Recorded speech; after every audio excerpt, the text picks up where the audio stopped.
Very early on in New York City, in the kind of heyday of prank shows, where there were prank shows everywhere. Punk'd had been a huge hit on MTV, and so suddenly everybody needed to have prank shows. And I got hired for a Comedy Central prank show pilot called Roommate Wanted. We all lived in an enormous loft in Tribeca. And the way this show was gonna work was we were gonna get people who needed a place to live, and then we were gonna start fucking with them. They would come into the place and be like, whoa, whoa, oh my God, this is amazing. And we would engage in hours of insanity towards them. Like real crazy nonsense. Like the landlord would come up who was mad at us and he had a hammer. Two of the people in the house were a couple, and so they would get into a screaming fight with each other. Everything would just spiral out of control until the point where, and this happened in every single one of these instances, the person would begin to cry. I have to leave. I don't know what's going on. I feel like you guys are fucking with me.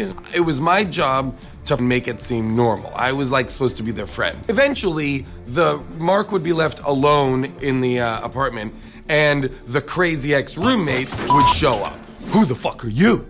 This is my apartment. You think you're gonna live? Fuck you, man. People would just become inconsolably sad, at which point they would tell me to reveal it. The cameraman would come out and be like, ha ha, with the person, tears streaming down their face, and me being like, hey, you just got pranked. You're on a brand new show on Comedy Central called Roommate Wanted. And this only caused the person to become more upset. What is this? What are you talking about? Is this apartment even for rent? I just moved here and you guys all seem so nice, and it's just been really hard for me. And we would be like, oh no.